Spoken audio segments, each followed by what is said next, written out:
And whoever does not rule or judge by what Allah revealed, then they are disbelievers. And the world today, we have different countries like USA, UK, or Europe, or Asian countries. They are going opposite to the command of God anywhere, any moment. For example, in the matter of the money distribution, they are against the command of God Almighty Allah. Example, the Allah said that when you lend the money, you should not add on it. You should be same amount of money to return in exchange. Money to money exchange must be same. That is the same thing when Prophet Jesus went to the house of the God in Jerusalem, which they called the Temple of Solomon. There were tables there, and they put the coins there, and the coins was less weight. When the worshippers come with the high weight, they exchange with the low weight, and that's called riba or interest, changing the money and giving the less value. And that's deception also.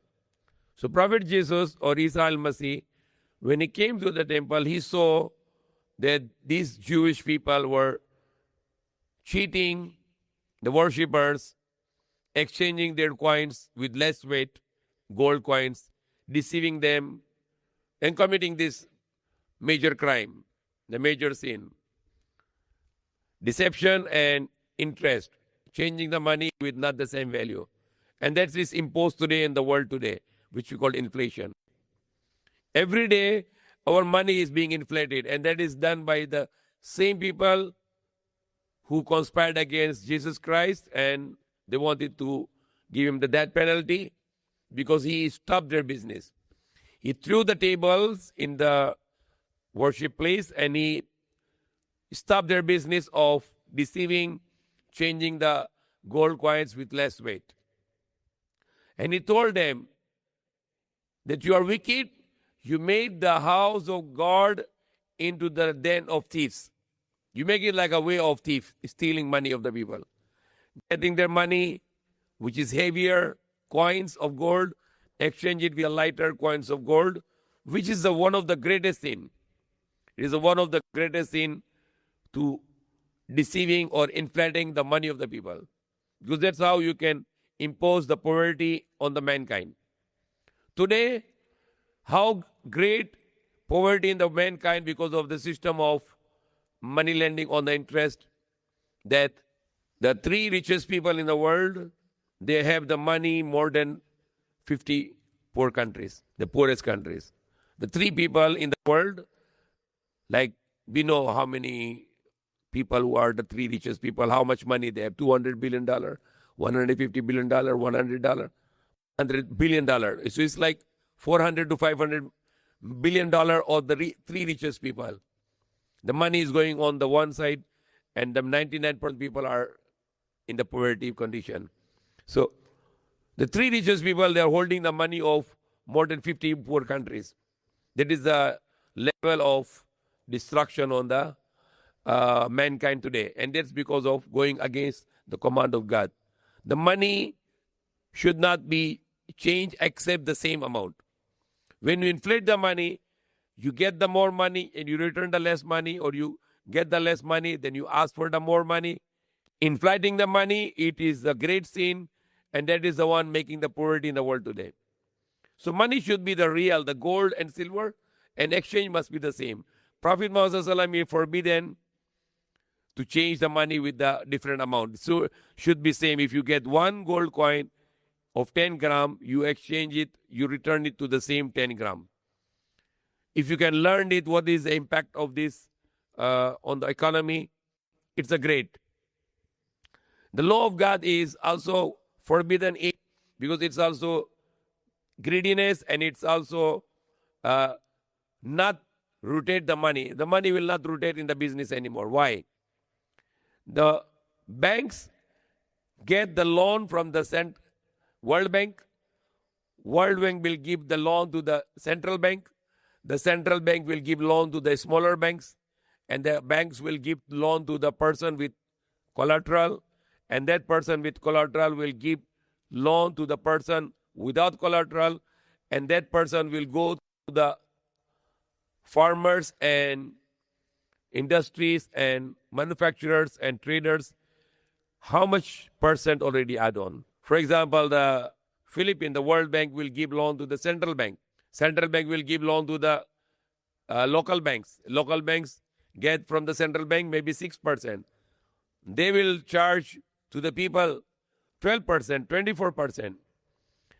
And that only to the very rich people who have a collateral. They can get it, they give to other person at 48% maybe. When the money reaching to the poor farmers in Philippines, they are paying more than 100%.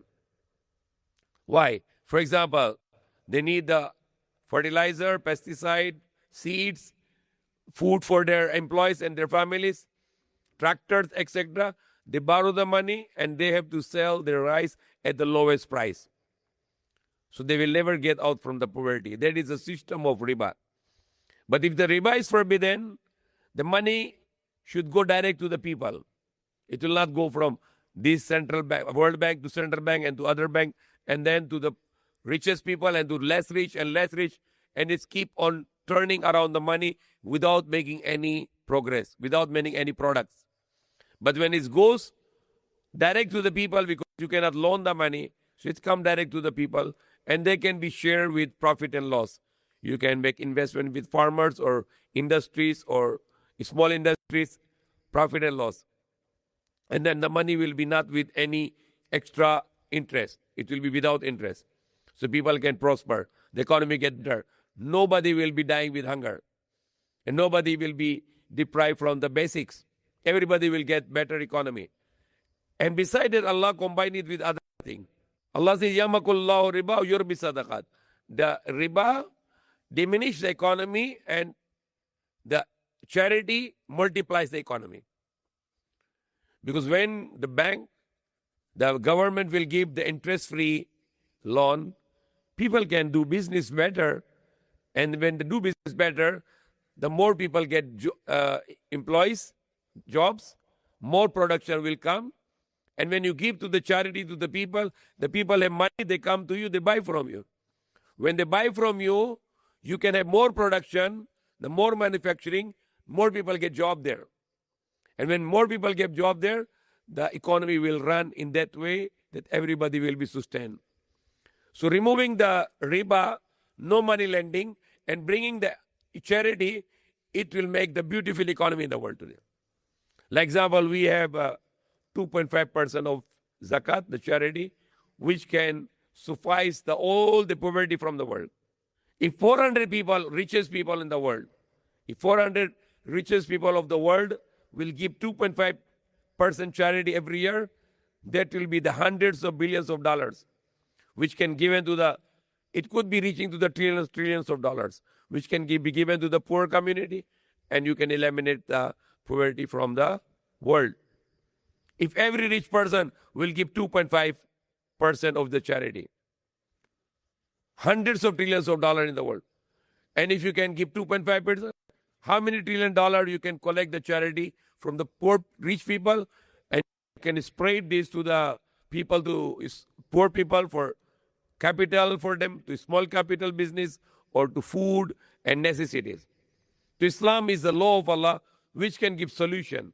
This is just one aspect I was explaining about riba and giving charity. What about many other aspects of the world issues, the environment issues? So may Allah guide us, may Allah forgive us, inshallah.